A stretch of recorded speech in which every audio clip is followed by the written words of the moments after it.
Pronto, a gente já está gravando nossa aula.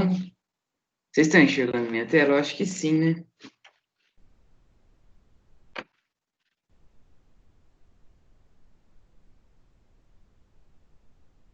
Vamos lá, então.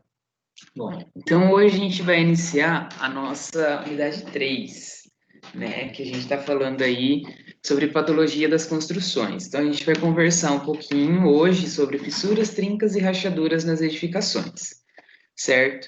Então, o que seria essa essa unidade, né? Então a gente vai falar um pouco das doenças que a construção pode ter, né? Então a patologia, quando a gente fala sobre patologia, a gente está falando sobre um problema. Quando a gente vai no médico e o médico faz um diagnóstico, ele está fazendo um diagnóstico de uma patologia, né? De uma manifestação patológica, na verdade, que tem no nosso corpo, né? E aí existem os agentes patológicos, que são os agentes infecciosos, agentes inflamatórios, e na construção civil é mais ou menos a mesma coisa. Claro que o problema não é a partir de um vírus, a partir de um. Tem o vírus, o que mais que causa doença? Vírus, bactérias, né, fungos. Então, tudo isso de alguma forma prejudica a gente. Mas a gente não tem só esse tipo de doença viral, né? A gente também tem as doenças por quebradura, né? Quando a gente quebra um osso, ou quando a gente faz um corte, né? Tudo isso são patologias, são manifestações patológicas. Para nós, a gente também tem. E hoje a gente vai começar estudando, né, essas patologias aqui na seção 1, que são as fissuras, trincas e rachaduras nas edificações. E assim, pessoal, eu acho que é uma das mais comuns e não tem uma casa ou uma construção em alvenaria que não tem esse tipo de patologia, de manifestação patológica, tá? Não tem. Eu, pelo menos, desconheço de verdade. Pelo menos uma rachadurinha vai ter. Isso significa que vai cair a casa? Não, óbvio que não. Na maioria das vezes, não. Mas é um problema que pode gerar um certo desconforto, gera um desconforto visual, gera um desconforto no sentido da pessoa de gerar uma preocupação. À medida que essa fissura vai aumentando, ela pode gerar problemas maiores, infiltração, enfim, tem diversas coisas que podem acontecer. E a gente vai conversar um pouquinho então sobre isso na nossa aula de hoje, certo? Então, olha lá, vamos já direto para as definições, causas e mecanismos, né? Então, é, as, as manifestações patológicas, elas podem acontecer, elas são anomalias, defeitos e mau funcionamento, tá? Então, se eu tenho uma anomalia, um defeito que gera um mau funcionamento, eu tenho então uma manifestação patológica. Elas podem vir principalmente por ação do tempo ou erro de projeto, tá? Além disso, negligência na fase da execução e também ausência de manifestações periódicas, certo? Aí o que vai acontecer? Se por algum motivo surge uma fissura por ação do tempo, ela vai ter uma característica. Se for um erro de projeto, ela talvez tenha uma outra característica. Se for uma negligência na fase de execução, outra característica, entendeu? Então, assim, existem N tipos de manifestações patológicas e cada uma delas é possível identificar, inclusive, em que ela surgiu.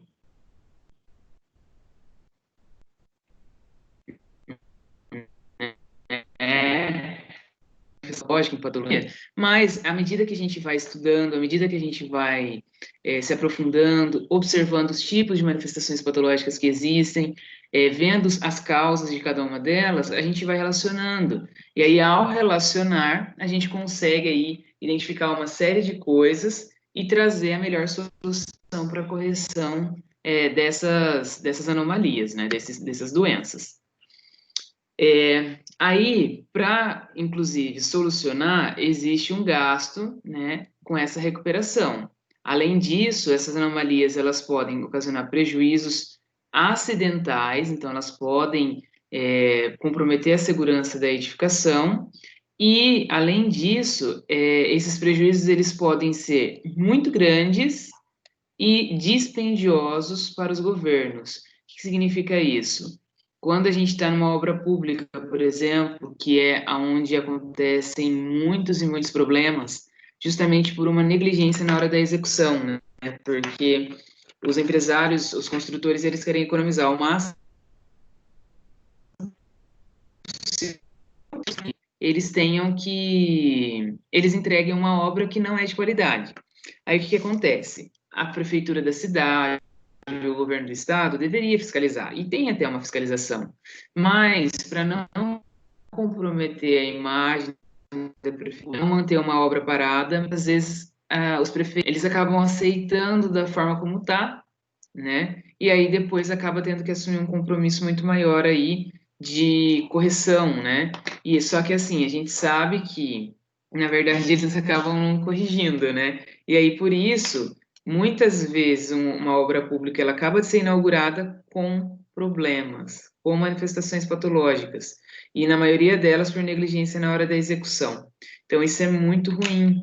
Isso é muito, causa aí um grande prejuízo mesmo, principalmente para os nossos governos, né? Então, aqui obra pública já é mais cara, né? E ainda com esses gastos aí.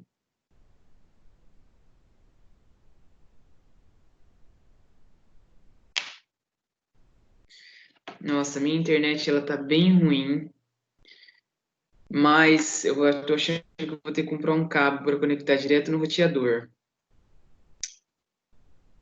Espera só um pouco.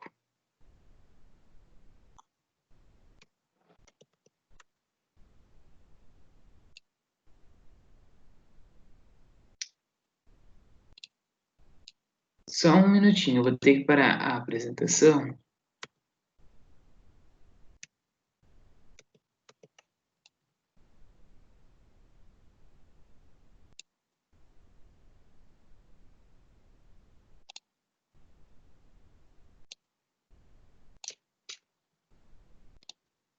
Vamos ver se eu consigo melhorar.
Só um minutinho, pessoal.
Vamos ver se melhora.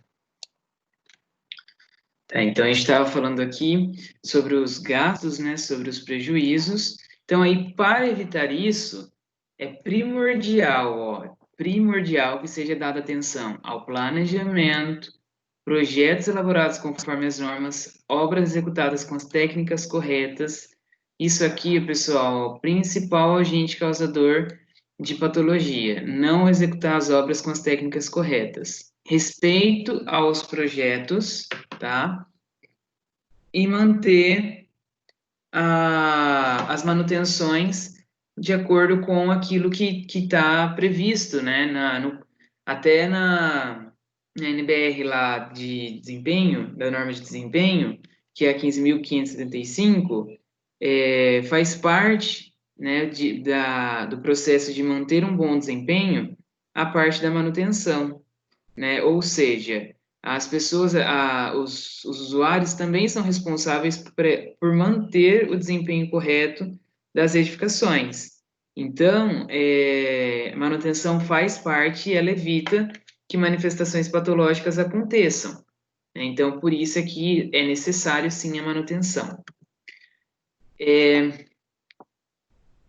Tudo isso faz também evitar perdas materiais e humanas, né? Então, quando eu tenho lá um bom planejamento, um bom projeto, além de eu economizar financeiramente, né, tornar mais economicamente viável o meu produto, eu vou também estar evitando ali perdas humanas, né? Então, eu vou garantir uma boa segurança ao meu usuário, eu vou garantir uma segurança e as pessoas que vão utilizar, principalmente se for uma obra pública, né? A gente tem até um caso em Londrina, na UEL, que é que quando a gente fala assim, a gente não imagina que alguém possa morrer por conta de uma manifestação patológica, mas estava tendo um congresso num anfiteatro que tinha sido construído há pouco tempo, isso foi em 2008, por aí. E na entrada desse teatro tinha um hall, e nesse hall tinha uma marquise, né? Ele era uma marquise com uma platibanda, assim. Aí o que que aconteceu? Choveu muito, talvez no dia anterior, e por algum motivo essa água ficou parada lá em cima. E a estrutura da marquise e da platibanda não suportaram. E ela rompeu, né, se ruiu e caiu em cima de algumas pessoas que estavam nesse congresso. Agora eu não tenho certeza se teve algum ferido, mas teve um cara que morreu, né? E foi por um erro, né? E um erro de projeto mesmo. Pode ter sido por uma calha mal feita, por um rufo mal feito, pode ter sido por uma estrutura subdimensionada, pode ter sido por vários motivos, mas foi uma manifestação patológica que aconteceu ali, que fez com que essa marquise fosse ao chão, né? Um acidente mesmo. Então, isso é muito perigoso, né? Também quando a gente pensa sobre fachadas, né? Fachadas que têm pastilha. Se essa pastilha de escola e ela cai lá do 25º andar, imagina o estrago que ela não faz se estiver passando uma pessoa embaixo. Então, assim, a gente tem perdas materiais com as manifestações patológicas, mas a gente tem perda humana junto, ao mesmo tempo, né? Não só na qualidade de vida das pessoas, mas na segurança. A gente pode colocar em risco a vida de uma pessoa, né? Então, é muito sério. E quando a gente está falando de patologia, na verdade, a patologia ela é somente a ciência que estuda as teorias, aqui, ó, explicando os processos de degradação e tudo mais, e que dão origem às manifestações patológicas, né? Que daí sim é aquilo que se observa numa obra, né? Lá em uma vistoria, em uma edificação. Certo? Então, se eu vou lá na minha obra fazer um laudo daquela edificação, se ela tem alguma manifestação patológica, eu estou vendo a manifestação patológica e não a patologia, porque a patologia ela é a ciência que estuda as manifestações patológicas, tá? Então, isso é só um detalhe para a gente não se expressar mal, né? Mas assim, se você chegar para uma pessoa que é leiga e falar, essa patologia, tudo bem. né? Mas assim, aqui a gente vai tentar falar sempre manifestação patológica, por uma questão de linguagem técnica, tá? Então, para nós, uma fissura é uma manifestação patológica, não uma patologia, certo? Aí, essas patologias lá, então, como a gente tem falado, elas têm uma causa, uma origem e um mecanismo, né? Então, por exemplo, manchas de corrosão e desplacamento do cobrimento do concreto armado, tá? Então, qual que é a causa? Fissuras e ataque de agentes agressivos. Então, vamos supor que eu tenho um pilar lá, apareceu uma manchinha que é de corrosão, e aí teve um desplacamento por conta da corrosão, do cobrimentinho que tem lá no meu concreto, né? Naquela capa de concreto que eu deixo de distância, né? Da minha armadura até a minha forma lá, que é a superfície do pilar. Então, qual foi a causa da corrosão, né, e desse desplacamento? Fissuras, né? Então abriu uma fissura, nem que seja uma microfissura, e aí teve lá a entrada do gás carbônico, do cloro, de sulfatos, e aí que são agentes agressivos, né, a própria água, né, que vão corroer, vão causar uma corrosão, né, uma oxidação na minha armadura, tá?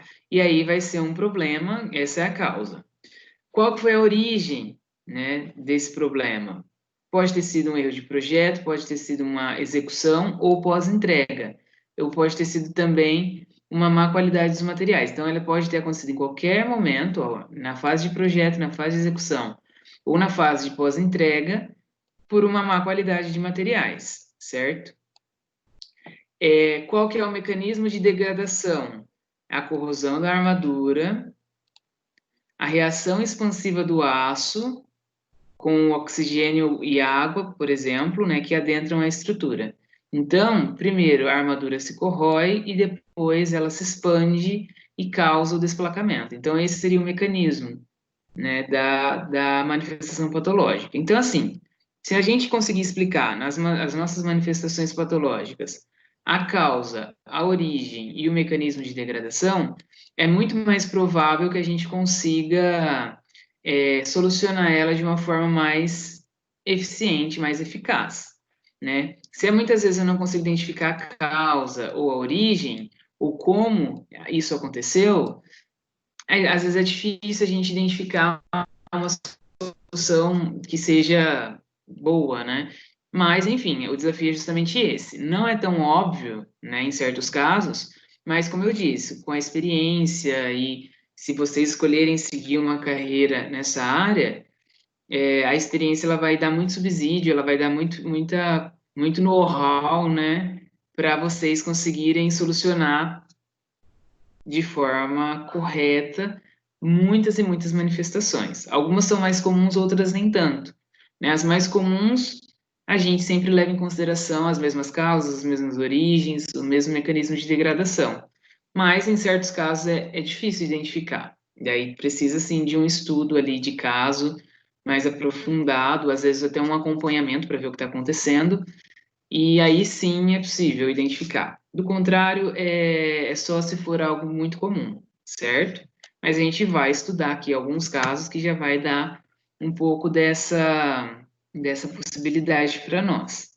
Então, aqui, ó, fissuras e trincas. Então, ela tem aqui uma origem, que também pode ser do projeto, execução ou pós-entrega, ou má qualidade dos materiais, que gerou aqui, ó, a causa, né, da fissura. Então, a fissura ela pode ser causada por uma sobrecarga, ela pode ser causada por uma armação insuficiente, ela pode ser causada por recalque na fundação, ela pode ser causada por retração no concreto. Olha quantas causas para uma fissura, por conta, por exemplo, de uma execução mal feita. Então, pode acontecer. E aí, qual vai ser o mecanismo? Como isso vai acontecer, né? Como que essa fissura acontece? Existe uma deformação excessiva na minha peça estrutural, por exemplo, ou na minha alvenaria, que ela não estava prevista em projeto. Então, as nossas estruturas de alvenaria, principalmente, elas não são nada flexíveis, elas são frágeis, né? A não ser o aço, que é um material dúctil, mas o restante são todos materiais frágeis, o concreto, a cerâmica, tudo. Então, ela não aceita nenhum tipo de deformação excessiva. E aí, como existe essa movimentação, acaba ocorrendo aí a abertura de fissuras após a deformação, né? Então, esse é o mecanismo, é assim que a fissura surge. Mas por quê? Porque houve, por exemplo, uma sobrecarga. De onde saiu essa sobrecarga? Um projeto mal feito, né? Então, é assim que a gente explica uma fissura, certo? Uma fissura não, uma manifestação patológica, tá? Então, aqui só tem mais um quadrinho, né, que está lá no livro, inclusive. Depois, se vocês quiserem dar uma olhadinha melhor, explica aqui essas três, a causa, origem e mecanismo de três manifestações patológicas, certo? Então, aqui a gente tem a da corrosão, que acontece o desplacamento do cobrimento, a fissura e a trinca, que a gente já comentou, e tem também a inflorescência, que é uma outra manifestação patológica, né? Fica aí como curiosidade. A gente vai falar dela um pouquinho no final da aula. Então, vamos lá. Hoje a gente vai falar, então, de trinca, fissura e rachadura. Então, aí existe uma classificação da abertura. E aí, a partir dessa classificação, eu defino se é uma trinca, se é uma fissura ou se é uma rachadura, né? Então, como eu já disse para vocês, elas são muito comuns em quase todas as nossas edificações, certo? Só que existem algumas diferenças entre elas, né? Entre as trincas, fissuras e rachaduras. Se é uma fissura, eu não posso falar que é uma rachadura. Se é uma rachadura, eu não posso falar que é uma trinca, né? Então, existe aí uma classificação. E aí, o que acontece? Isso vem do conhecimento técnico, né? Então, um técnico em edificação, um técnico, né? Que no caso pode ser um engenheiro, pode ser um arquiteto, pode ser até um técnico de edificações, são essas pessoas que vão saber quais são as diferenças entre elas e que vão definir ali se é uma trinca, uma fissura ou uma rachadura, né? E onde que geralmente precisam ser definidos, né? Se são trincas, fissuras ou rachaduras. Nesse tipo de serviço, em perícias, laudos ou vistorias. Então, pode ser por uma causa judicial, pode ser por uma necessidade de venda, pode ser por uma necessidade de financiamento. Então, existem muitos cenários em que eu preciso aí de uma perícia, um laudo e uma vistoria, né? Pode ser só por fim de inventário, essas coisas, sabe? Divisão de bens, daí eu preciso saber lá o estado do meu imóvel, enfim, tem algumas ou então pode ser para uma pessoa que está com um problema muito sério na casa, ela precisa resolver, aí eu tenho que fazer um laudo para depois traçar um plano de solução, né, para essa manifestação patológica, enfim. Então é nesse sentido que a gente tem que ter o conhecimento sobre patologia, certo?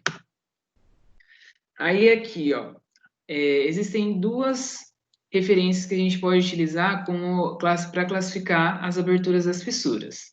Então, ó, se eu tenho lá uma abertura que a espessura é menor do que 0,5 milímetros, então peguem a régua e vejam, meio milímetro é muito pequeno, é uma abertura muito pequena.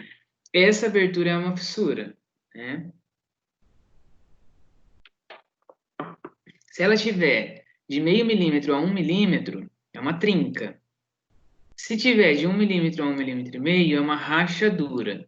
Se for maior que 1,5 milímetros, é uma fenda, tá? Então, existe sim essa classificação desse autor, ele classifica sim, ok. Ah, mas qual que é o certo? Os dois estão certos, não tem problema. A questão é a seguinte, se você vai usar no seu laudo a referência que é o Gonçalves, então você vai ter que escrever, segundo Gonçalves, tal, tal, tal, tal, tal. Agora, a gente tem o Instituto Brasileiro de Avaliações e Perícias de Engenharia, que é o IBAP.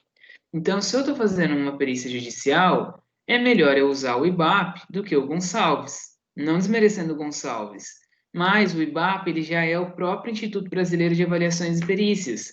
Então, a gente tem que se proteger, né? Então, se eu vou prestar um serviço, eu quero garantir aí uma segurança técnica, é melhor eu utilizar o do IBAP, até porque aqui, olha a classificação deles. Eles têm a fissura capilar, que é menor que 0,2 milímetros, a fissura, que é de 0,2 a 0,5 milímetros, então até aqui, ó, tudo igual. Aí a gente tem a trinca, que daí a dele já varia de milímetro até 1,5 milímetro, né? Então já muda um pouquinho aqui. Aí a gente tem a rachadura que vai de 1,5 milímetro até 5 milímetros, certo? Então, quando a gente tem lá maior que 1,5 milímetro até 5 milímetros, é uma rachadura. Acima disso, eles consideram uma fenda, né? E sendo até 1 centímetro, é uma fenda.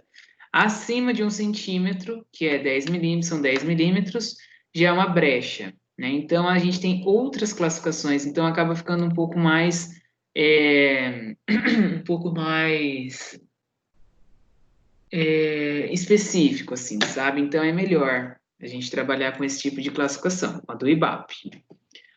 Aí, lá na norma de desempenho, que é a 15.575, ele chama a fissura de abertura capilar que pode se apresentar de duas maneiras, de forma ativa ou de forma passiva, né? Qual que é a diferença entre elas? A minha fissura ela é ativa quando a abertura ainda está variando. Então, quando eu vou acompanhar e eu percebo que cada dia que passa ou cada semana que passa, ela está um pouco maior, quer dizer que a manifestação ainda está acontecendo. Então, essa abertura ela vai variando, ela pode aumentar tanto de comprimento quanto de espessura, né? Então, essa abertura ela ainda é considerada ativa. A passiva é quando a abertura ela já não varia mais. Então, eu acompanho lá 4, 5 semanas e ela está exatamente do mesmo tamanho. Então, aí ela já é uma fissura passiva. Então, disso a gente tira a seguinte conclusão: quando a minha fissura é ativa, talvez eu solucione ali o mecanismo, né, que é a abertura que vai acontecendo, mas se eu não solucionar a causa, eu não vou, eu vou consertar e ela vai voltar a aparecer, certo?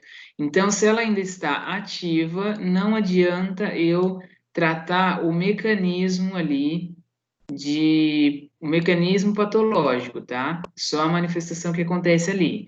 É a mesma coisa que eu tomar um remédio de dor de cabeça, que eu tenho dor de cabeça todo dia porque eu sou uma pessoa estressada, e não tratar o estresse. Não vai adiantar nada. Amanhã eu vou estar com dor de cabeça de novo.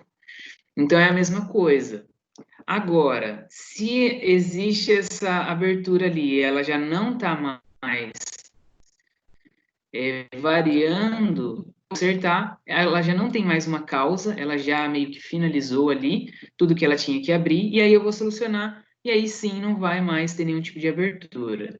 Do contrário, ela vai aparecer novamente, certo? Então, isso é uma forma de classificação. O termo trinca é uma expressão coloquial, tá? Então, para nós fissura, fissura, trinca, rachadura, mas a trinca ela é utilizada de forma coloquial. Então, muitas vezes a pessoa fala assim, tem uma fissura, ela fala, olha essa trinca. Tem uma rachadura, ela fala, olha essa trinca. Mas isso é uma expressão coloquial, certo? O que significa isso? Não formal ou técnica. Ela só vai ser uma trinca se ela tiver aqui, ó, de meio a 1 milímetro, ou de meio a 1,5 milímetros, certo?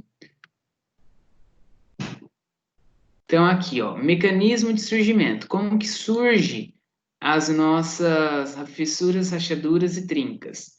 Então, existem solicitações que são impostas ao material e esse material não existe, né? Então, é aquilo que a gente já conversou no exemplo, né? Então, existe essa sobrecarga, por exemplo, que não foi prevista no projeto, e aí o meu material ele não existe, ele não suporta esse tipo de deformação, né? Aí ele não vai existir. Quanto maior for a impossibilidade de movimentação do material ou a fragilidade do material, é o que vai fazer com que a minha trinca aconteça ou não. Então, se eu tenho ali um material que ele não tem a possibilidade, eu não vou ter uma manifestação surgindo. Agora, se eu tenho ali também materiais que são extremamente frágeis, qualquer tipo de movimentação vai fazer com que surja uma fissura, nem que seja uma fissura, né? Então, assim, com isso eu tenho maior tendência de fissurar, certo?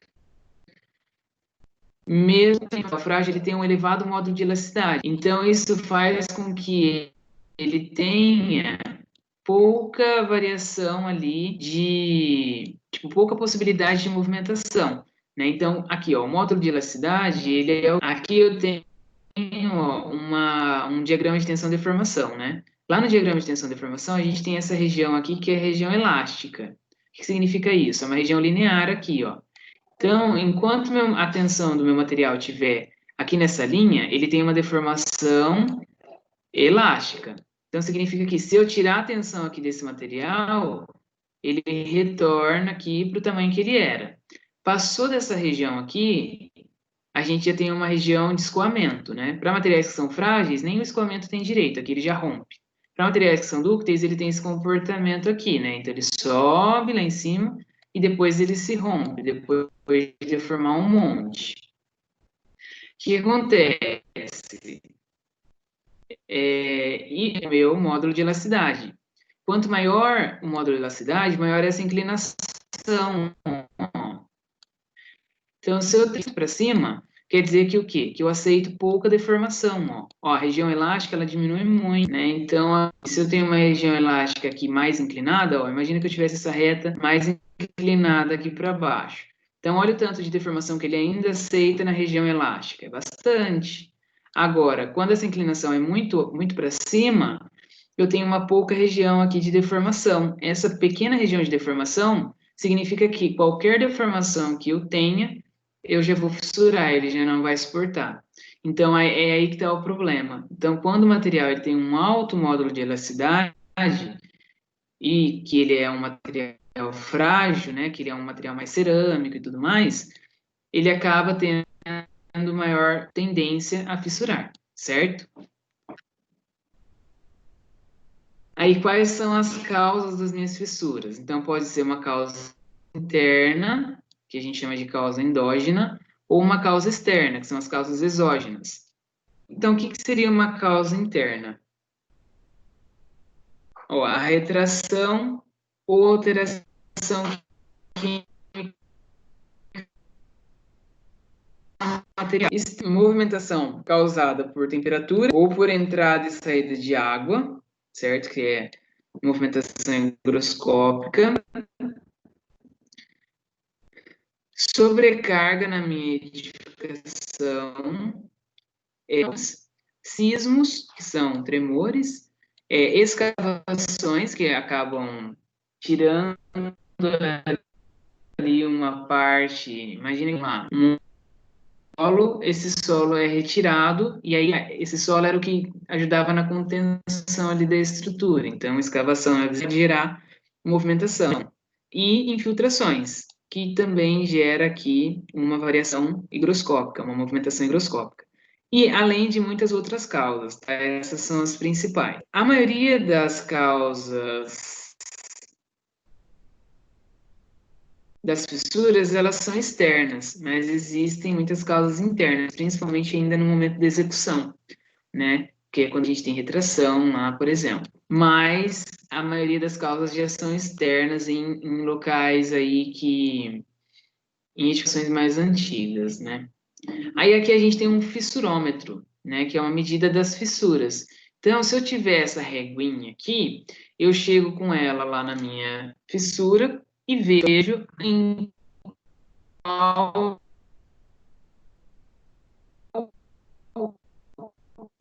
de minha taxa eu consigo saber que é essa fissura, certo? Então, isso aqui ajuda bastante. É um material, uma reguinha mesmo. Pessoal, nas alvenarias, a gente tem dois tipos de fissuras. São as fissuras geométricas e as fissuras mapeadas, né? Então, as geométricas, elas ocorrem nos blocos e na argamassa de assentamento, certo? As mapeadas, elas acontecem aqui, ó, por retração da argamassa e elas são superficiais, ou seja, elas estão geralmente apenas no reboco, tá? Em ambos os casos, a gente tem abertura ativa ou passiva, então elas podem estar aumentando ou elas podem estar se mantendo, certo? Aí existem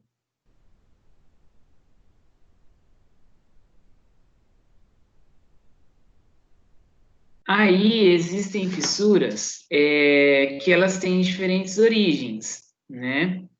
E elas podem ser semelhantes. Então, aí apenas um profissional habilitado para avaliação e solução do problema é que vai conseguir identificar. Então, por exemplo, eu posso ter uma fissura aqui mapeada que ela é retração. Então, ela tem uma origem em, ela tem uma origem endógena, né? Só que aí o que que acontece? Ela é de uma causa endógena, né? Mas nem sempre uma fissura mapeada vai ser por retração, né? Então aí eu preciso observar. Essas geométricas, elas acontecem até nos blocos, então elas podem ser por um erro de projeto, mas nem sempre vai ser um erro de projeto por uma, tá? Pode ter outras origens ali, certo? Então, aqui, ó, por exemplo, uma fissura geométrica que acontece nos blocos. Então, ele acontece aqui, ó, na argamassa de assentamento, em todos os blocos. Olha que bonitinho, né? Ela é geométrica. Então, aí, ó, a fissuração, ela vem pelas juntas, né? Aí existe uma outra que é a fissuração trespassante, né? Ela fissura também o... Isso significa que eu tenho aqui, ó, tijolos pouco resistentes, certo? Aí aqui depois eu tenho fissuras localizadas, ó, elas não são, né? Mas elas possuem, assim, já alguma fissura. Ela pode se tornar assim, caso ela ainda esteja ativa e se tornar uma fissura contínua, certo? Então, esses são os tipos de fissuras geométricas que a gente tem, tá? Aí, as mapeadas, ó, olha só, isso aqui é muito comum, né? Aqui, ó, nesse caso, pode ser retração, né? Só que o que mais que a gente tem aqui, ó? A gente tem uma fachada de um prédio. Provavelmente, esse prédio, ele pega sol aqui de dia, aí chega à noite e resfria. Aí, no outro dia, sol de novo. Daí, daqui a pouco, chove. Aí, daqui a pouco, faz sol de novo. Então, ele está muito sujeito a intempéries. Aí, o que que pode acontecer? Pode ter uma variação térmica muito grande aqui nessa fachada. E por ter uma variação térmica muito grande, o que que vai acontecer? Eu posso ter aqui uma variação térmica. Ao ter uma variação térmica, pode surgir esse mapeamentozinho. Isso aqui são microfissuras, né? Uma fissura mapeada. Aí chove de novo, aí entra água. Aí já começa a ter variação higroscópica, entendeu? Então, e por aí vai. Aí a gente tem que proteger essa parede. A pintura, por exemplo, né, eu mantenho então uma manutenção de pintura, faz com que eu tenha essa camada protetora, essa camada impermeável, certo? Então a pintura ela é importante, ela não é apenas decorativa. Então a pintura ela já dá uma impermeabilizada nessa parede aqui que está tão exposta, né? Então é por isso que a gente não tem aí muitos prédios dessa forma. E aí se eu faço uma pintura de forma errada ou de forma negligente, pode surgir muito mais facilmente esse tipo de situação, né? Hoje em dia a gente tem até algumas tintas que são mais flexíveis, que ajudam no não surgimento desse mapeamento aqui, que ele é muito comum, certo? Aí, pessoal, por que que tem acontecido esse tipo de patologia? Porque a gente tem prazos cada vez menores, não tem nem tempo de cura, nem o tempo de cura é obedecido, certo? Além disso, pode ter uma falha na fixação, que é o encunhamento, né? Ele tem que respeitar os prazos, por quê? Porque, por exemplo, quando eu vou subir uma alvenaria num prédio, eu tenho que subir a alvenaria, não tenho que ir até a viga, eu tenho que deixar lá um espacinho que vai ser o meu empunhamento, né? Então, aí o ideal é eu finalizar a estrutura e toda a alvenaria do meu prédio, executada aqui, ó, nos andares, de cima para baixo. O que que significa isso? O ideal seria eu subir a minha estrutura, certo? Ó, subir a minha estrutura. Então, aqui eu tenho os meus pavimentos. Aí eu subi a estrutura de baixo para cima. O ideal é eu voltar fazendo a alvenaria, vou até fazer de outra cor aqui, Aí o ideal seria eu voltar fazendo a alvenaria lá de cima. Por quê? Porque é a sobrecarga, né? E aí eu deixo esse espacinho aqui em cima para depois. Então, eu já coloquei sobrecarga. Essa estrutura, ela já se estabilizou, então ela reduziu, desceu um pouquinho aqui. Aí eu faço a alvenaria aqui embaixo. Aí é mais sobrecarga, então essa estrutura já se estabilizou. Aí eu faço a alvenaria aqui, certo? Sempre deixando o engunhamento. Aí ela já está pronta, então daí ela está estabilizada. O que ela tinha que recalcar esse movimento, ela já movimentou. Aí eu volto lá em cima, deixa eu pegar outro, fazendo o quê? Encunhamento. Então daí eu venho preenchendo esse espacinho que ficou, né? Como ele já teve uma movimentação, o espacinho que eu deixei já não é o mesmo, né? Então ele precisa ter essa folga para movimentar. Se eu vou fazendo a minha alvenaria de baixo para cima, o que vai acontecer? Então, ó, se eu faço a alvenaria, começa aqui de baixo.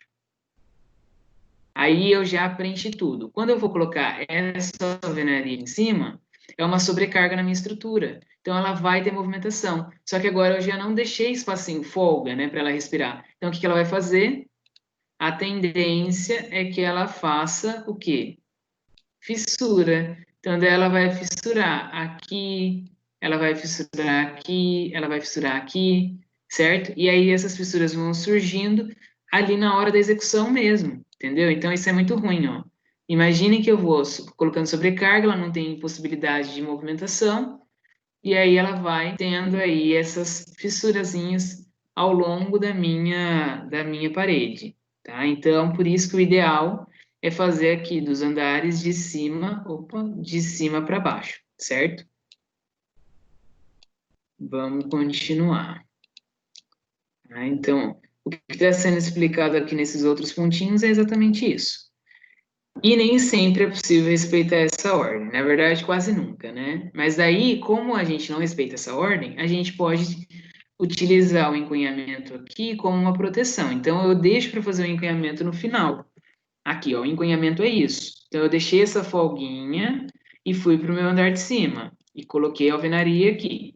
Aí, esse espacinho que eu tinha deixado, talvez ele seja um pouco menor agora. Aí eu venho e coloco aqui, faço esse encunhamento. Uma das formas de fazer esse encunhamento é assim, com um tijolinho maciço, inclinado, tá? Só que também existe essa forma aqui, o encunhamento com PU, que é o poliuretano, que é um tipo de polímero e ele é flexível. Então, se ele tiver uma deformação aqui, essa viga ela descer um pouquinho, quem que vai esse encunhamento, esse poliuretano, ele vai se movimentar, porque ele é flexível. Então, ao se movimentar, ele não vai passar essa carga para minha parede, né, para minha alvenaria aqui. Por quê? Porque ele aceita, ele absorve essa movimentação, que caso fosse na minha alvenaria, ela não absorveria e ela teria uma fissuração aqui.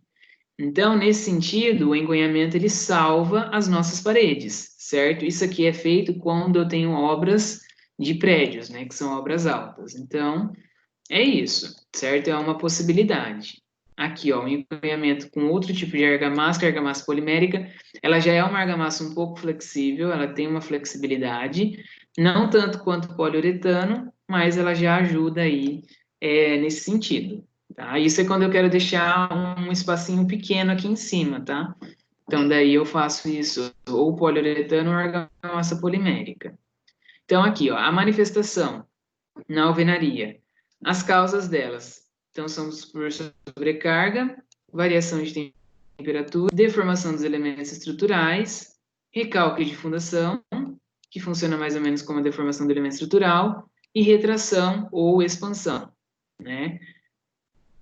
Então, ó, quando eu tenho sobrecarga, eu tenho uma configuração, a abertura ela pode ser na vertical, na horizontal, por esmagamento da argamassa, inclinada, próxima à janela e porta. Tá? Então, assim, de várias formas. Como que acontece? O esforço de tração nos blocos, devido a esforços horizontais criados pela argamassa de sobrecarga, em- pela argamassa sobrecarregada. Então, é assim que ela vai surgindo, por esforço de tração. Quando eu tenho variação de temperatura, eu posso ter uma abertura horizontal, inclinada, vertical, que acompanha a interface com a estrutura. Então, aí o que acontece? a diferença entre essas duas aqui, por exemplo, é que essa de variação de temperatura, ela acompanha a interface com a estrutura. Então, existe uma movimentação térmica da estrutura de concreto, né, ou uma movimentação térmica da alvenaria. Como são materiais diferentes, né, então, o bloco cerâmico é diferente do concreto, então eles têm movimentações diferentes. Então, por isso que a parede toda se movimenta de um jeito e a estrutura de concreto se movimenta de outra. E aí, nisso, como elas estão ali sendo solicitadas pela mesma variação de temperatura, elas vão se movimentar de forma diferente e acaba surgindo esse tipo de fissura. Quando eu tenho deformação dos elementos estruturais, essa fissura, né, a configuração da abertura é horizontal, na forma de arco, ou inclinada nos cantos superiores e inferiores das paredes, ou verticais no centro da parede. Então, elas têm alguns formatos aí. E ela acontece como? Por compressão. Então, ela comprime. É diferente da sobrecarga, que é um esforço de tração. Né? Aqui também ela pode ser por tração ou os elementos da alvenaria. Então, as três formas, né? E os três mecanismos. Quando é o recalque de fundação, tem diversas configurações. É muito difícil prever. Ele pode acontecer de várias formas, né? Até porque o solo é muito imprevisível. E o mecanismo de abertura, de ruptura, é por deformação. Ele se deforma e acaba sofrendo aí essa deformação. Quando é retração, elas são horizontais, na base da parede, vertical, ou acompanham a interface com a estrutura, né? Que é o mesmo caso aqui da variação de temperatura, né? Então, pode ter retração da estrutura, ou pode ter retração ou expansão da própria alvenaria. E aqui também ela pode ser mapeada, né? Também tem essa possibilidade. Então, aqui, ó, quando eu tenho aberturas na alvenaria, eu também tenho uma tendência de ter fissuras, né? Então, aqui eu tenho uma sobrecarga, eu tenho a carga que está aqui, ó, agindo lá na minha parede, e aí eu tenho essas aberturas, né? Essas aberturas, elas são pontos de fragilidade, principalmente nos cantos, ó. Então, eu tenho uma tendência, fissuras inclinadas, né, fissuras ou trincas inclinadas, ou aqui no centro, ó, bem no meio. Aqui no caso da porta, essas fissuras inclinadas elas são aqui na parte de cima. Para proteger desse tipo de patologia, o que, que a gente faz? Faz o uso da verga e da contra-verga, certo? Que daí eu vou criar um ponto de resistência aqui nesses locais que são frágeis. Só que adianta eu colocar minha verga só até aqui? Não, eu tenho que ultrapassar pelo menos 20 centímetros da abertura, porque senão essa fissura que está aqui, ela se transfere para cá, né, para o cantinho. Então, eu tenho que garantir esses 20 centímetros aí de passagem para eu conseguir vencer esse tipo de fissuração, certo? No revestimento argamassa, pessoal, então eu tenho lá as minhas fissuras do reboco. Então, quando ela acontece só no revestimento argamassado, ela é mais simples, né? Essas fissuras no reboco acontece quando a execução se dá antes da cura ou da alvenaria. Então, o reboco ele é a camada final. A gente não costuma fazer o emboço, a gente faz direto o reboco.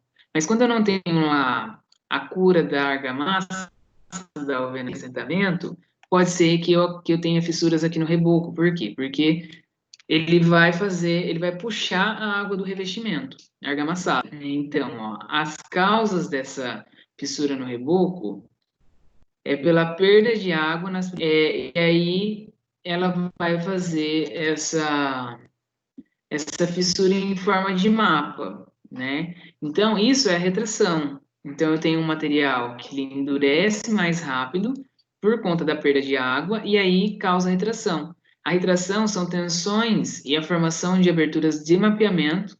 E aí, o que isso acontece? É muito rápido. Eu termino de rebocar muitas vezes, 24 horas depois, ele já está todo fissurado, né? Então ele endurece muito rápido, ele perde água muito rápido, né? E aí existe essa formação aqui das aberturas mapeadas, certo?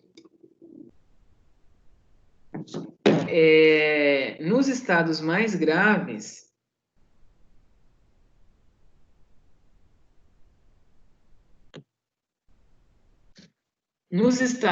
graves, eu posso ter o quê? desplacamento, tá certo? Então, daí aí pode ocasionar uma perda aí muito grave como que chama a palavra? Na, na alavancagem que eu tenho que ter lá do meu reboco na minha alvenaria, né? Então, quando eu diminuo muito essa resistência, né? Essa alavancagem, eu posso ter um desplacamento. E aí esse negócio romper, certo? E cair e fazer o maior estrago. Principais causas, pessoal, desse tipo de fissura: baixa qualidade dos materiais, traço incorreto e erro de execução. Então, se eu uso um cimento muito ruim, ou uma areia que tem material orgânico, ou se eu uso um traço incorreto, muito fraquinho, ou muito forte de cimento, também pode causar retração, né? Ou se eu faço de forma errada, né? Então, tudo isso tem a possibilidade de estar acontecendo, né? Outros tipos de revestimento. A gente tem as cerâmicas e o porcelanato, né? Então, se eu tenho cerâmica e porcelanato colocadas aqui num reboco com manifestação patológica, isso pode induzir o desplacamento dessas peças, né? E aí se torna pior ainda o resultado desse tipo de situação, né? Nesse tipo de situação. Então, aqui, ó, a gente tem uma imagenzinha aqui dessa abertura na argamassa, né? Olha que triste, né? Esse reboco provavelmente acabou de ser feito, ele é novo, e aí ele tá dessa forma. Aí, quando eu tenho esse tipo de fissura, ela só vai chamando outros tipos de fissuras, né? Então, isso vira um problema, né? E aí, como que a gente pode fazer o controle da qualidade, né? Então, daí a gente pode utilizar materiais com maior qualidade, né? Então, assim, o material da argamassa, ele é essencial, né, para a qualidade final do revestimento. A água que eu utilizo para fazer a argamassa, ela tem que ser uma água potável, limpa e sem contaminantes. Então, ela não pode ser uma água contaminada. É a mesma água que a gente usa para tomar, certo? Tem que verificar aqui a origem da areia, né? Então, ela não pode ter presença de material orgânico, né? Presença aqui de contaminantes, por exemplo. Ela não pode ser uma areia úmida, porque a areia úmida ela tem mais água. Quanto mais água, menor a minha resistência. Para evitar esse tipo de preocupação daí na obra, eu tenho a opção de utilizar argamassa industrializada, que é uma argamassa que vem pronta, eu só misturo a água, e aí eu acabo seguindo só as especificações lá na embalagem do fabricante, tá tudo certo, tá bom? Porque lá eles colocam a quantidade de água exata que tem que ser utilizada para um saco de cimento, é baseado nos parâmetros realizados em ensaios de laboratório, né? Então, é necessário esse tipo de controle para eu ter um reboco com maior qualidade, né? Mas é óbvio que se paga mais caro por isso. Por outro lado, eu facilito muito mais a execução da minha obra, né? Então, aí eu tenho muitas preocupações que eu acabo deixando de lado e facilita também o trabalho, né, o serviço do pedreiro. Então, pode ser que eu acabe economizando com a mão de obra e também economizando com possíveis prejuízos e trabalhos que eu possa ter depois, certo? Então, aqui, ó, a argamassa industrializada, ela vem nesses silos aqui, né? Então, aqui eu tenho pó, né, de cimento misturado já com areia, com aglomerante, com tudo, né, que eu preciso para fazer a minha argamassa, e aí eu só vou misturando a água.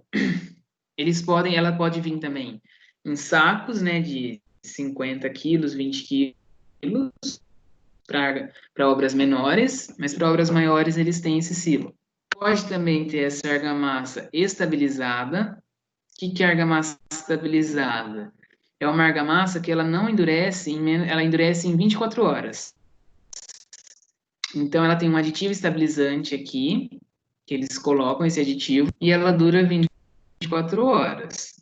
Então, ele pode usar toda essa piscininha aqui de argamassa em 24 horas, que ela não vai ter problema. O que que acontece? Uma argamassa comum, ela tem que ser usada em até 2 horas, né? Então, assim, se eu não utilizar em 2 horas ou utilizar depois desse período, eu vou estar utilizando um material de baixa qualidade. Então, ele tem que fazer em pequenos lotes, né? Ele tem que fazer e usar, fazer e usar. Aqui não, aqui ele só vai usando, né? Essa argamassa vem pronta.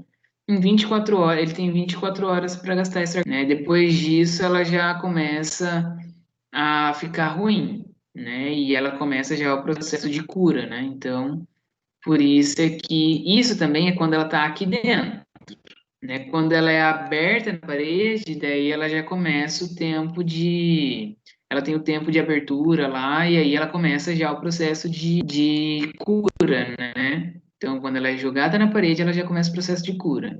Enquanto ela está aqui dentro dessa piscininha, ela está estabilizada ali, ela pode ser utilizada, certo?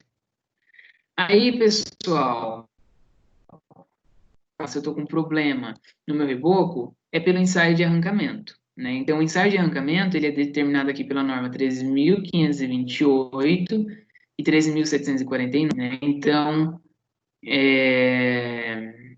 nesse ensaio, a gente mede a aderência da argamassa ao substrato, né? A partir de painéis de argamassa que eu escolho ali. Então, por exemplo, eu estou com muita fissura nessa parede, então esse vai ser o painel de argamassa que eu vou tirar. Então, daí ali as amostras são retiradas de forma aleatória, então não precisa ter pontos determinados, elas têm que ser tiradas de forma aleatória. E aí, conforme for de aderência, né? Ou se eu estou com um problema no meu reboco, né? Então, eu consigo saber ali a origem da minha manifestação patológica no reboco, né? Então, aqui, ó. Aí existe essa maquininha que vai fazer o arrancamento, mas antes de fazer o arrancamento, eu tenho que fazer esses cortes aqui, ó, com serra-copo. Então, eu venho com uma serra-copo, faço esse recorte circular, né? Só que no momento em que eu vou fazer com a serra-copo, eu tenho que tomar muito cuidado para já não retirar a minha amostra, né? E ela tem que ultrapassar um pouquinho a superfície do bloco. Então aí eu sei que ele pegou a profundidade correta, por quê? Porque ele começou a sair pozinho vermelho. Quando começa a sair pozinho vermelho, quer dizer que eu alcancei o meu bloco, então daí eu paro o meu furo. Aí depois disso, ele vem, coloca aqui essas pecinhas metálicas, ó, isso aqui são pecinhas metálicas que são colocadas em cima aqui do reboco já cortado, elas têm o mesmo tamanho, né? A serra-copa, ela tem que ter uma abertura de 50 milímetros.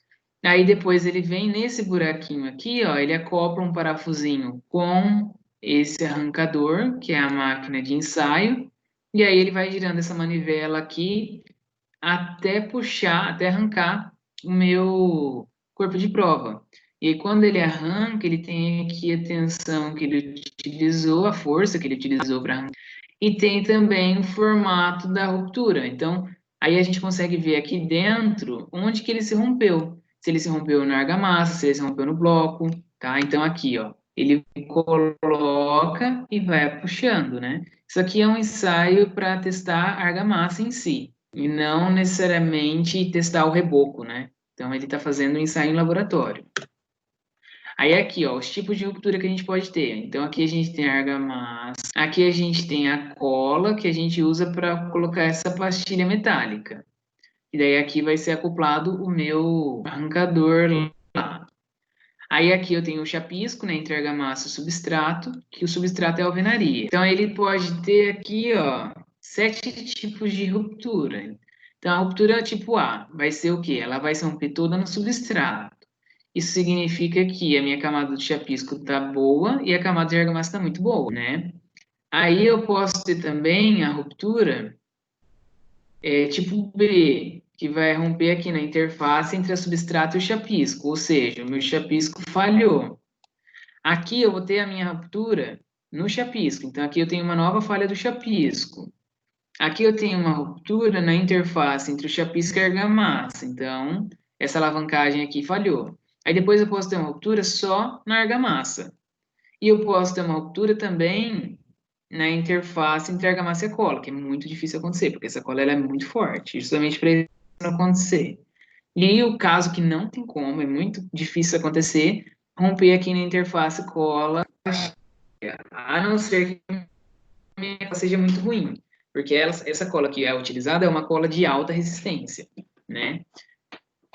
Então, existem esses tipos de fissuras aqui. Pode acontecer uma fissura que seja um pouco no substrato, um pouco no reboco? Pode. Então, é uma fissura AE, uma ruptura AE, né? E aí, por aí vai. E aí,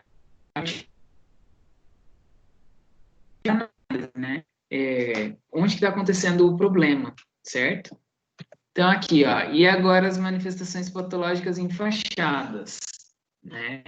Então, aqui, ó, em fachadas de edifícios altos. É o que acontece lá naquela foto, né, que eu mandei para vocês. Existe uma música, né, desse revestimento. Eles podem ser aqui argamassa e cerâmica, né? Se caso ele seja argamassa cerâmica, ela pode trincar e desplacar. Então, quando eu tenho placa cerâmica, é mais fácil acontecer o desplacamento. Caso seja só de argamassa, eu tenho um descolamento da argamassa, pode acontecer. É raro, mas pode acontecer. E aí, nessa queda, a gente pode gerar possíveis acidentes até graves, né? Dependendo da região onde é esse edifício, eu posso ter movimentação de pessoas, enfim. Então, aqui, ó, um caso de desplacamento, certo? Quando eu tenho aqui essa superfície cerâmica, ela tem uma tendência a aumentar mais ainda a temperatura, né? Então, ela absorve calor, então aí ela aumenta mais ainda de temperatura. Né? Olha aqui vai desplacar também. Outras causas de desplacamento: deficiência de projeto, desconhecimento das características dos materiais, emprego de materiais inadequados, erros de execução, falta de manutenção, é tudo aquilo que a gente já comentou, né? Que são possíveis causas das manifestações patológicas nas edificações, tá? Então, isso também pode gerar manifestações patológicas nas fachadas, certo?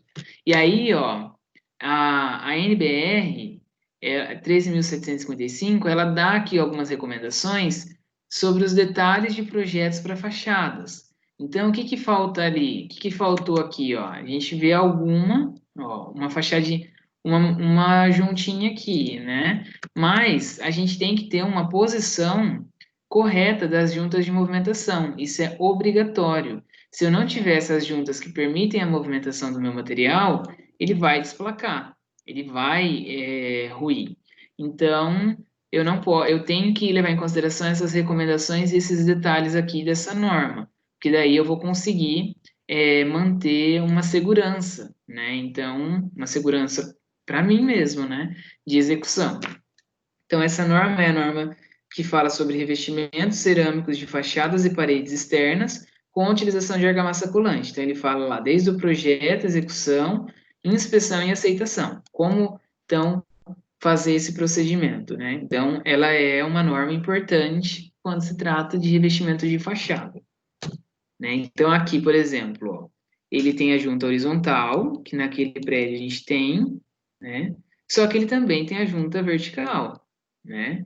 Então, aí essa junta ela pode ser mais discreta, né? Isso vai depender do projeto de arquitetura. O próprio arquitetura ela pode considerar aqui, né, a presença dessas juntas e fazer de um jeito que fique bom, né? Que não atrapalhe no visual e na fachada, mas tem que ter essas juntas de movimentação, na horizontal e na vertical. Então, aqui, ó, essas são as juntinhas que é necessário, pessoal, tem que ter, faz parte da aceitação apenas se ela tiver a junta vertical, certo? E aqui, ó, a gente vê mais juntas, ó. Essas aqui, elas estão sendo preenchidas com argamassa polimérica, que é uma argamassa flexível, que daí permite a movimentação. Então, se eu não quero deixar essa argamassa aqui, eu posso ter essa opção de fazer esse preenchimento com algum material flexível, que ainda vai permitir a movimentação, certo? Um outro problema, pessoal, é a variação devida à entrada de água, né? Na minha parede, na minha alvenaria, no meu reboco. E aí a impermeabilização, ela vai ajudar a melhorar esse tipo de fissura, né? Então aqui, ó, só que se eu tenho trinca lá na minha impermeabilização, eu perdi minha impermeabilização, porque vai ser nas trincas que a água vai entrar, tá? Então aí, se eu tenho então essa etapa de impermeabilização negligenciada, eu vou ter a passagem de água que ataca os revestimentos, as fachadas, as estruturas, certo? Então muitas vezes eu faço a impermeabilização de forma incorreta e isso não adianta em nada para minha proteção da edificação, né? Então, por exemplo, vazamento no concreto de uma piscina. O que que vai acontecer? Daqui a pouco, se eu tenho uma impermeabilização que tem esse vazamento, se eu tenho uma piscina que tem esse vazamento por uma falha na impermeabilização, em pouco tempo eu vou ter o comprometimento daquela estrutura, porque a minha estrutura ela vai estar toda encharcada de água, meu aço ali ele vai corroer, né? Vai ter a degradação do concreto e do aço, né? Ainda ela é potencializada por conta do cloro, então essa oxidação ela vai acontecer de forma ainda mais agressiva e mais rápida. E aí, o que que vai acontecer? Vai começar a ter o quê? Uma deformação ali da minha estrutura no meu solo, certo? Além disso, essa água ela está indo para o solo, então ela está percolando no solo, ela vai aumentar a possibilidade de movimentação do solo, daqui a pouco a minha piscina cai, certo? Então, isso tudo por uma falha da impermeabilização, que era justamente um mecanismo de segurança para evitar manifestações patológicas, né? Então, aqui, ó, não impermeabilização de áreas molhadas, como, por exemplo, o box do chuveiro. Então, ela vai ter a passagem da umidade para outros ambientes. Por quê? Porque tem a característica de capilaridade também. Então, os nossos elementos, eles têm poros, né? Então, essa porosidade faz com que a minha água ande pelos meus poros, né? E aí eu acabo tendo manchas, aberturas e o empolamento, que é quando estoura, né, minha parede. E isso é muito comum, né? Então, isso se dá porque eu não tenho impermeabilização nas paredes do meu banheiro, né? Então, é muito importante a impermeabilização bem feita, né? Senão ela pode ocasionar aí muito prejuízo, muito prejuízo. Então, aqui, ó, as manchas e o empolamento, né? Que é quando acontece, quando estoura a minha parede, né? Por presença de água, que é a variação higroscópica. Então, aqui, ó, a impermeabilização do baldrame, por exemplo, ela tem que ser realizada, e isso já ajuda, né, na não presença da água vinda pelo solo, né? Então, a água que sobe aqui, ó, ela não sobe mais pelo solo, e a água que vem de cima, ela também não entra no meu baldrame. Então, isso é muito importante. Aqui eu tenho a impermeabilização da parede, ó, da fachada, certo? Aqui provavelmente é uma piscina, né? Então daí eu tenho essa impermeabilização. Se eu tiver qualquer fissura aqui na minha impermeabilização, já era, né? E aí a gente tem também as fissuras entre alvenaria e concreto, né? Então aqui lá no contato que eu tenho entre alvenaria e concreto, principalmente aqui com os pilares, a gente pode ter então esse aparecimento de fissuras e ela é ocasionada por uma amarração ineficiente ou não executada, né? Ou então por aquilo que a gente já falou, né? Ela tem coeficiente de dilatação diferente. Então, por ter uma movimentação diferente, por ter material diferente, né? Então, quando ela é submetida à mesma temperatura, elas têm uma variação, elas têm uma variação térmica diferente. Então, isso faz com que cada uma se movimente de uma forma e aconteça essa abertura. Só que daí essa abertura ela só vai acontecer mesmo se eu não tiver uma amarração entre as duas estruturas. que seria a amarração? É quando eu coloco aquelas telinhas, né? Então, aqui, ó, eu tenho esse ferro-cabelo, né? Que a gente chama ferro-cabelo, que são essas armaduras que a gente coloca aqui em algumas fiadas da minha, geralmente, ó, de 50 em 50 centímetros, nas fiadas da minha alvenaria, né? Então, eu tenho esse ferro-cabelo, isso faz a ligação parede com pilar, além de fazer o chapisco aqui entre os dois, e aí na hora que eu coloco a argamassa colante, argamassa de assentamento aqui, eu ajuda aqui na ancoragem da minha parede no meu pilar, né? Então, existe essa possibilidade. Isso é o quê? É uma estratégia de amarração. Ela pode ser ineficiente ou não executada. Então, se ela não tivesse ferro-cabelo, pronto. Vai ter uma variação térmica e já vai aparecer uma fissura aqui. Então, aqui, ó, o ferro-cabelo é esse ferrinho aqui, ó. É a ligação entre a estrutura e a alvenaria. Então, a estrutura, depois de pronta, eles vêm, furam mesmo, com uma broca, e aí coloca esse ferro e aí continua o assentamento normal. Então, tem o ferro-cabelo e tem essa tela aqui, ó, é uma telinha pinada, é uma tela de aço galvanizado, e aí ela é presa aqui com rebite, né, ela é rebitada aqui no concreto, e aí continua normal o meu assentamento, né? Então, daí ela tem que ter 10 centímetros de altura aqui e 40 centímetros de comprimento aqui, na horizontal. Também ela tem que ser colocada em várias fiadas, né? Então, aqui, ó. Aqui, nesse caso, ela está sendo colocada uma fiada sim, uma fiada não. Ó. Uma fiada sim, uma fiada não. Isso também faz com que aconteça a amarração da alvenaria nos meus elementos estruturais de concreto. Aqui, ó, ela tem o chapisco. Isso aqui é um tipo de chapisco. Né? O chapisco para reboco, que é a superfície lisa, ele é feito de forma diferente mesmo. Aqui mais um uso de uma telinha, né? Então, eles colocam, depois de pronto, essa tela na vertical, que fica por baixo do reboco, também é uma possibilidade, né?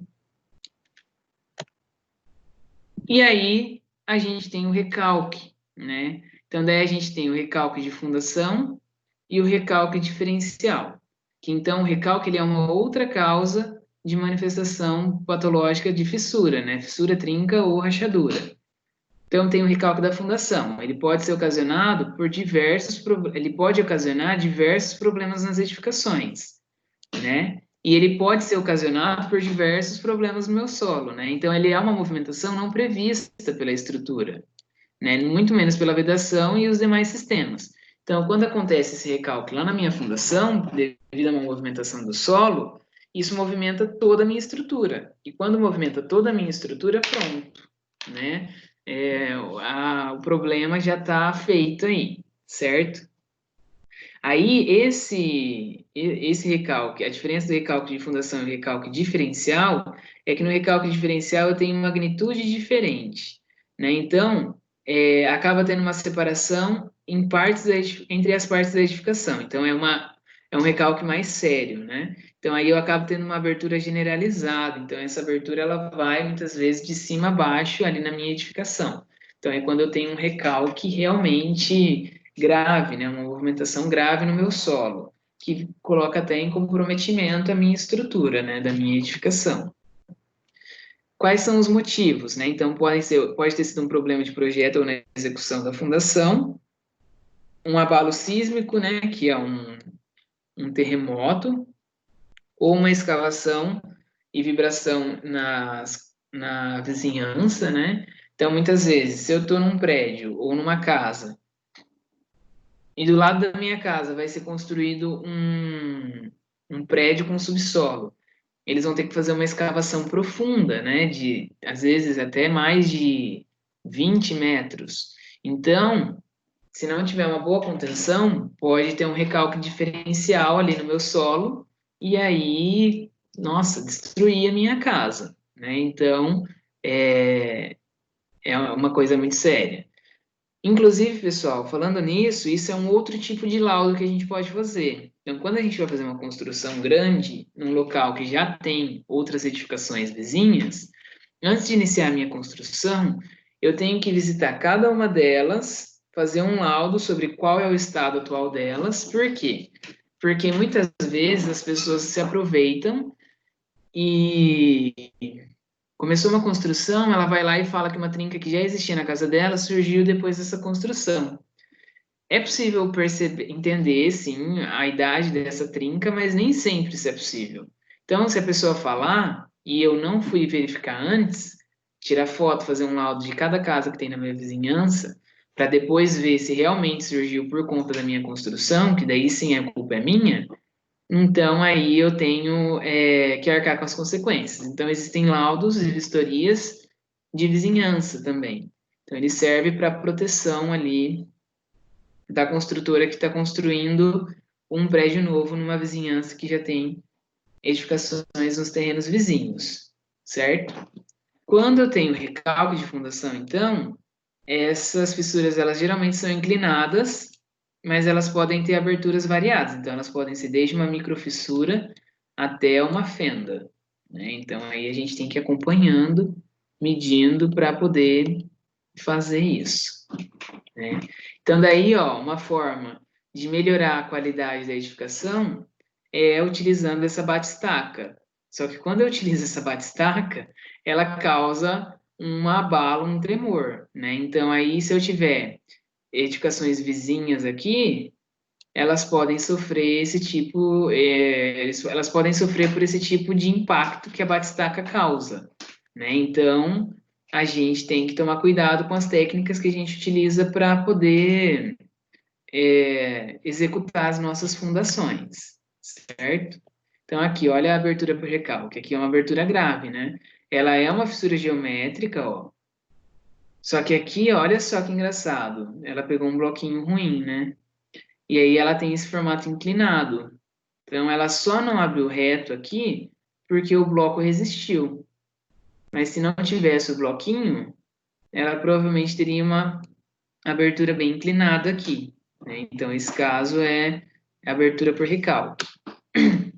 Aqui, ó, mais abertura por recalque. Ela tem essa inclinação aqui, que se a gente não parar para pensar, essa inclinação a gente pode se enganar ela no início, achando que é falta de verga e contra-verga, né? Então aí, enfim, foi o ponto de fragilidade que ela encontrou para poder ter esse recalque, né? E aí, se eu tenho diversas fissuras todas na mesma direção, assim, ó, você pode saber que é uma movimentação por recalque, né?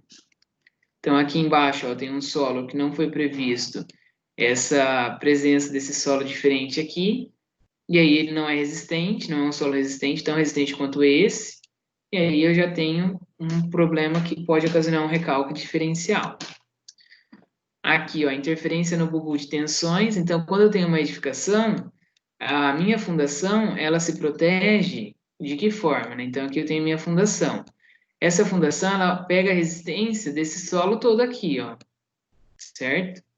Então, se eu projetei para pegar a resistência desse solo todo, aí eu venho tem uma outra construção aqui, ou essa construção é a nova, e ele pega esse bulbo aqui, que era o solo resistente, para essa outra edificação, eles têm essa interferência, essa intersecção. Então, esse solo que antes estava sendo utilizado para resistir só um prédio, agora ele tem que resistir dois, ou seja, ele não vai resistir. Então, daí aqui eu tenho também um recalque diferencial. Então, isso pode gerar uma fissura ali na minha, na minha,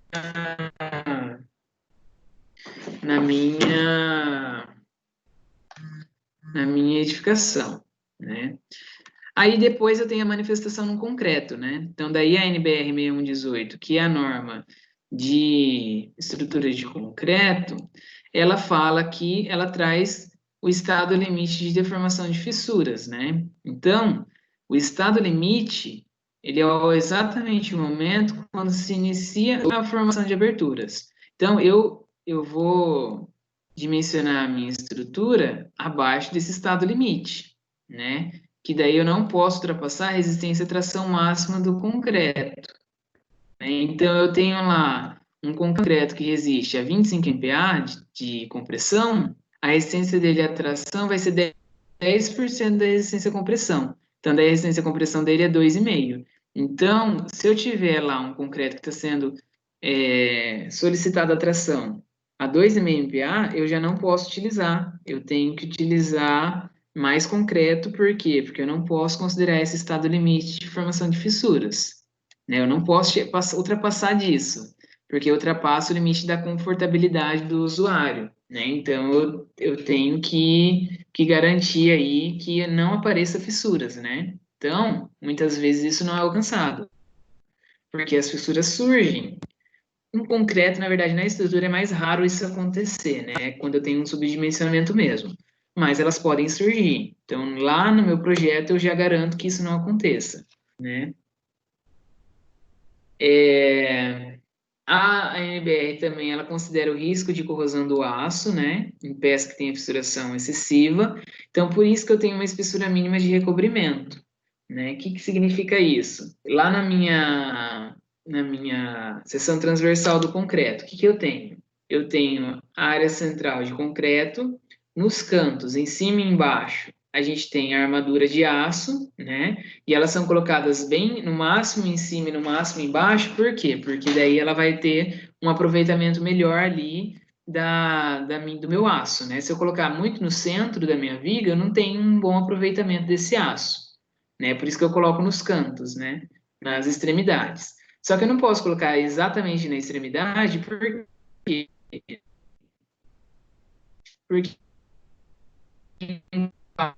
eu vou ter o quê?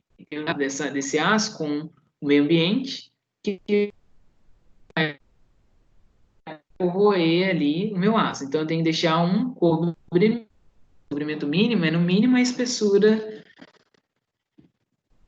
do meu. Então, se eu tenho um vergalhão ali de 2,5 mm, 2,5 cm, eu tenho que ter um cobrimento de 2,5 cm no mínimo. Só que dependendo do ambiente que eu tô, esse cobrimento vai aumentando, né? Então, ele separa o aço da peça e o meio ambiente, né?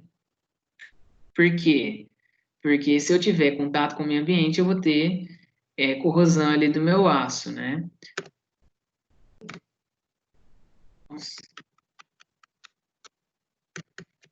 Então, aqui, ó, a gente tem a agressividade do meio, né? Então, ela pode ser uma agressividade fraca, moderada, forte ou muito forte. Então, conforme vai aumentando a agressividade no meu ambiente, eu tenho que aumentar o cobrimento ali da minha peça estrutural, né? Então, conforme dando, a gente vai ter aqui, ó, cobrimentos maiores. Então, por exemplo, ó, um concreto armado, uma viga de concreto armado, que está lá na classe 1, ela tem um cobrimento nominal mínimo de 25 milímetros, certo? Então, tem que ser no mínimo 25 milímetros. Se for 30 se for classe de agressividade 2, que é a moderada, então na zona urbana, eu tenho que ter no mínimo 30 milímetros de cobrimento. E por aí vai, certo? Aí como que a gente garante esse cobrimento, né, da armadura? Tem que colocar esses espaçadores aqui, que são os espaçadores que a gente coloca lá dentro da nossa forma de concreto. Então, quando a gente vai construir a nossa armadura, depois aqui por fora a gente coloca a forma de madeira, forma de metal, seja o que for. Tem que ter esse espaçador aqui, que ele vai.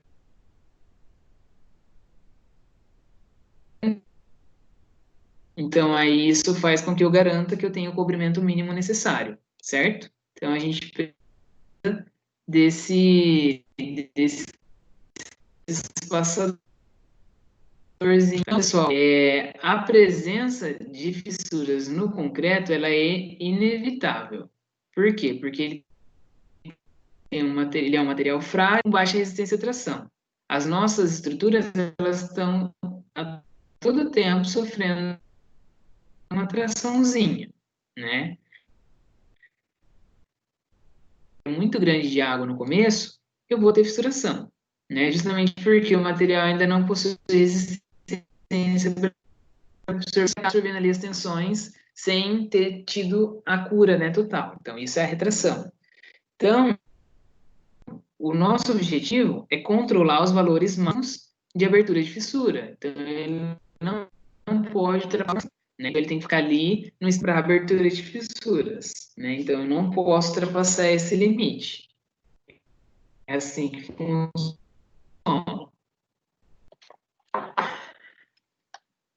A retração no concreto, ela pode ser plástica, né? Então, ela tem uma perda de água aí por cura inadequada, né? Então, aí, o que que vai acontecer? Eu perco muita água muito rápido. Aí eu tenho também a secagem, por secagem ou hidráulica, e aí ela tem a perda de água já no estado endurecido por dosagem errada. Ela pode ter a retração química, né? Aí é a redução do volume da peça, né? Acontece a redução do volume da peça. Eu posso ter a retração autógena, que daí a água ela vai migrando nos poros do concreto. Posso ter a retração térmica, que é a liberação do calor na reação de hidratação do cimento, e aí a perda de água rápida também. Então, ele tem uma expansão inicialmente, depois ele se retrai, certo? Então, a gente pode ter aí os limites de abertura, né, dessa fissura. No concreto armado comum, ela tem que ser menor do que 0,4 milímetros, dependendo da classe de agressividade do meio. No concreto protendido, essa abertura é menor, ela é 0,2 milímetros, tá? Então, essa é a tração máxima que eu posso ter no meu concreto. Aí, pessoal, a gente tem, para finalizar, então, nossa aula, a gente tem a abertura no concreto. Não, isso aqui a gente já falou. A gente tem os ataques químicos, né? O que são os ataques químicos? É quando eu tenho agentes químicos que estão atacando ali a minha estrutura. Então, quanto maior a porosidade do meu concreto, né, que aí a maior porosidade do concreto ela vem ocasionada por uma maior relação de água-cimento, maiores são as chances de eu ter absorção ou a difusão de cloretos, né, que são esses agentes químicos, dentro do meu concreto. Né? Então, os íons de cloreto, eles atacam a armadura, ocasionam oxidação. Depois de oxidar, ele aumenta o volume do aço, né? Aí, esse aumento do volume tensiona as partes internas da peça, eles causam as tensões internas na peça, e aí ocasiona a fissura e o desplacamento do cobrimento. Aí, o meu aço fica exposto ao ambiente. Aí, a chance dele ter uma deterioração maior ainda é muito maior. E isso faz com que ele perca a resistência à tração. Perdendo a resistência à tração, ele vai ter uma perda significativa aí de resistência no meu elemento estrutural, que pode ocasionar um prejuízo estrutural para minha edificação. Então, é muito sério, né? Então, por isso que a gente não pode ter um concreto tão poroso, principalmente em locais em que eu tenha agentes químicos muito mais agressivos, né? Então, aqui, ó, isso é um desplacamento por corrosão. Então, esses íons clorir entram, oxidam o aço aumenta o volume, isso faz com que tenha tensões internas diferenciadas, que faz com que tenha esse rompimento aqui no meu concreto, né, na parte do cobrimento do meu concreto, porque ele não suporta tração. Então, se ele está sendo tracionado ali, jogado para fora, ele vai ser jogado para fora, certo?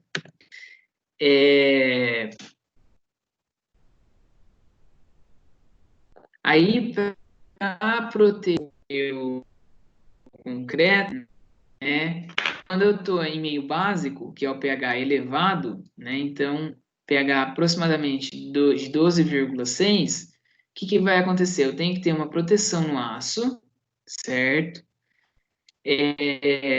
Essa proteção ela vem em alterações no pH, né? Então, por exemplo, aí eu faço, se eu não tenho essa proteção no aço, eu posso ter a despassivação a ter uma ação ativa ali, ou seja, quando eu tenho a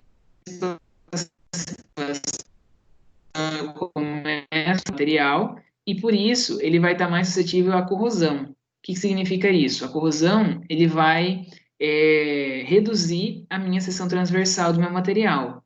Então, quando eu reduzo a seção transversal do meu material, eu acabo ocasionando uma perda de resistência. Eu perco área. Então, aumenta a minha tensão. Ao aumentar a minha tensão, eu estou trabalhando aí em situações de risco, né? Então, isso é um problema. Então, quando eu tenho um concreto no meio básico, eu tenho um problema aí com relação à corrosão, né? A corrosão ela acontece de forma mais facilitada. O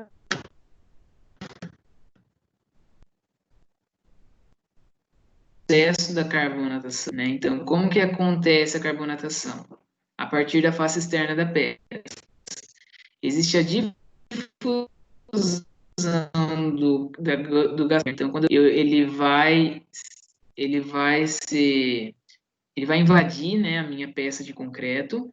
Aí esse gás carbônico misturado aqui com a água, ele gera aqui esse ácido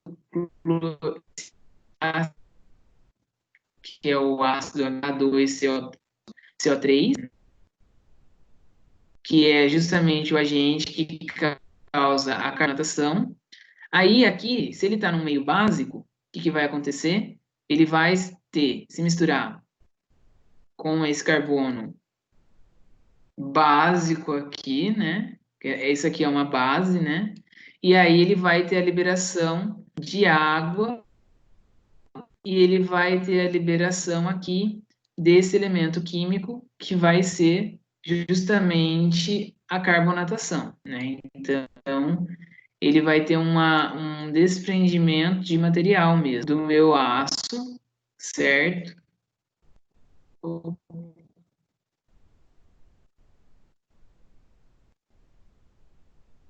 Passivação, que é a degradação rápida da armadura, e aí acontece a exposição à oxidação, né? Então aí ele vai acabar sendo mais suscetível à oxidação, certo? É um processo químico mesmo que acontece nas minhas armaduras e que pode colocar em risco aí a segurança da minha obra. Tá? Aí tem a eflorescência, que é um outro tipo, que é o último tipo de, de agente patológico que a gente vai ver hoje, né? A eflorescência são essas manchinhas brancas aqui, ó, que surgem a partir também de ataques químicos, né? Que pode ter. Então, ela gera essa manchinha, né? Se a gente passar a mão aqui, essa manchinha ela sai toda. Então, ela é realmente só o resultado de uma oxidação, o resultado de uma despassivação, né? A mesma coisa, é o mesmo funcionamento da pilha. Lembra que a gente tinha pilha lá, que a gente via no ensino médio, e aí ela ia, né? Então, ia passando o material de um lado para outro. Então, aqui nesse caso é a mesma coisa. Então, o que eu tinha lá no meu ferro, ele passa para fora, e aí surgem aí essas eflorescências, né? A partir dos ataques químicos, né? Então, aqui, ó, como que isso acontece? Por íons sulfatos. Então, aqui, água ou solo contaminado, eu uso água contaminada com agentes químicos, eles reagem com a pasta do cimento, tem a formação aqui da gipsita e da etringita no concreto já endurecido, né? E aí, no fim das contas, essa gipsita e etringita, ele sai para fora em formato aí de eflorescência, por exemplo. Essa eflorescência ela acontece quando o volume desses produtos supera o volume do poros do concreto, ele acaba fazendo com que haja essa expansão interna, né, do concreto, e aí existe essa fissuração e a perda da resistência mecânica por conta desses ataques químicos, né? Então isso é muito ruim, né? De água que a gente utiliza para do nosso concreto, certo? Porque daí esse ataque químico ele pode ocasionar esse tipo de fissuração, certo?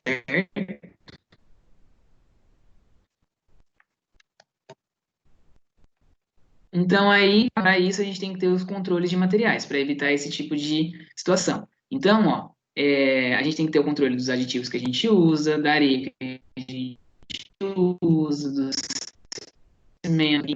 Aí essa água de amassamento, ela tem que ser potável e limpa, a água que eu vou usar no meu concreto. A brita e a areia, não pode ter matéria orgânica ou contaminantes, né, que podem vir do solo, certo? O cimento, ele tem que estar dentro do prazo de validade e ele não pode estar empedrado, né? Porque se ele está empedrado, quer dizer que ele teve contato precoce com a umidade, com a água.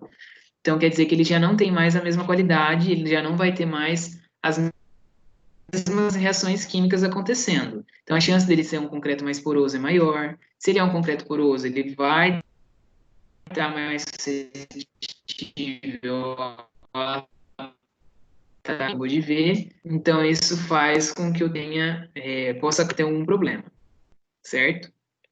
Aí tem uma bibliografia lá na página 134 que é interessante e que traz um pouco mais de informação sobre isso, né? Sobre essas manifestações patológicas por ataque, né? Se vocês tiverem curiosidade aí, é uma leitura, essa bibliografia, certo? Então, pessoal, com isso, a gente encerra a nossa aula de hoje, né? Então, só para a gente dar uma resumida final, hoje a gente falou sobre as fissuras, trincas e rachaduras que podem acontecer, e a gente viu que existem diversas causas, né? Então, essas causas elas vão desde a sobrecarga até ataques químicos, né? Então, passando aí por recalque da fundação, microscópio, cada tipo de fissura que surge, né, ela significa uma coisa diferente. Então, em locais que eu tenha uma fissura inclinada, eu posso ter um recalque por fundação, sobrecarga por conta da falta da verga contra verga, por exemplo. Então, aí nisso, eu preciso ir acompanhando, né, essas minhas fissuras, medindo para ver se ela não passa de uma fissura para uma trinca, de uma trinca para uma rachadura, né, de uma rachadura para uma fenda, e aí, com isso, eu vou tendo esse controle aí para ver se ela ainda é uma fissura ativa ou se ela já é uma fissura passiva, se eu já posso arrumar, consertar ela, ou se eu tenho que deixar ainda mais um tempo, ou se é um problema estrutural, que eu preciso corrigir a minha estrutura, ou se é um problema no meu solo, daí eu precisaria reforçar a minha fundação. Então, tudo isso pode ser avaliado, né? O importante é a gente saber que existem essas diferenças aí entre essas fissuras, que elas podem, elas são ocasionadas, né, por que essa causa, ela surge a partir de uma origem, que ela pode ser lá desde o projeto, fase de execução, ou ela pode ser também uma falta de... Mas ela pode ser também originada de um uso de um material de baixa qualidade, né? Então, tudo isso pode ocasionar essa manifestação patológica, certo? E aí, como que a gente pode controlar esse tipo de situação? A gente tem diversos mecanismos de controle. Então, desde o uso de uma verga contra verga, desde o uso do ferro, cabelo, da minha alvenaria, na minha estrutura, né? Então, usar aqui, ó, por exemplo, como está nesse slide no final, água potável e limpa. Eu tenho que usar uma areia sem matéria orgânica, uma brita sem matéria orgânica. Eu tenho que usar um cimento dentro da validade, né? Então, tudo isso conta. Eu tenho que fazer uma boa impermeabilização, tenho que tomar cuidado para eu não ter um vazamento na impermeabilização, né? Eu tenho que fazer uma pintura de uma fachada para evitar a entrada também de água, né? Então, tudo isso são coisas que a gente vai fazendo e que acabam evitando a manifestação patológica, né? O surgimento de manifestações patológicas. E se a gente parar para pensar, que é isso, né? Todas essas coisas que a gente tem falado que é para evitar a manifestação patológica, elas são nada mais, nada menos do que boas práticas de construção. Então, se eu seguir as boas práticas de construção, a chance de eu ter uma manifestação patológica é bem menor. Mas elas dificilmente elas vão deixar de existir, né? Até porque o formato que a gente tem de construção não permite que isso aconteça, né? Então, eu sempre vou ter uma manifestação patológica. Só que ela pode ser mais grave ou mais simples de resolver, né? Então, isso vai aí de um um projeto, isso vai uma coisa da manutenção dessa edificação, né? Se tudo isso, se essa manutenção está em dia, provavelmente a chance de surgir uma manifestação patológica é bem menor. É igual, né? Se eu mantenho o carro na revisão, dificilmente eu vou ter um problema sério no meu carro, né? Igual a gente, se eu vou fazendo um acompanhamento, né, um exame de rotina, dificilmente eu vou ter uma surpresa, né, que de repente vai surgir uma doença aí do nada, né? Então, se eu faço exame de rotina, eu posso ir prevendo muita coisa, né, e garantindo a minha saúde. Na obra é a mesma coisa, para garantir a saúde da obra, basta a gente fazer sempre um acompanhamento, uma manutenção rotineira, né, para poder manter aí a minha por um tempo de vida bem alto, certo? Isso é possível. Tá bom? Então, é isso, pessoal, que eu tinha para a aula de hoje, né? Então, aí, uma leitura recomendada é justamente a leitura da unidade um, da seção um da unidade 3. Então, fica essa dica aí para vocês. Hoje a gente não tem trabalhinho para fazer, vocês já estão liberados da nossa aula e aí eu conto aí com a presença de vocês na nossa aula que vem, que já vai ser a penúltima aula do semestre, tá bom? Então, um abraço para vocês, eu vou deixar o link e o link da apresentação de slides lá para vocês, e a gente se vê na próxima aula.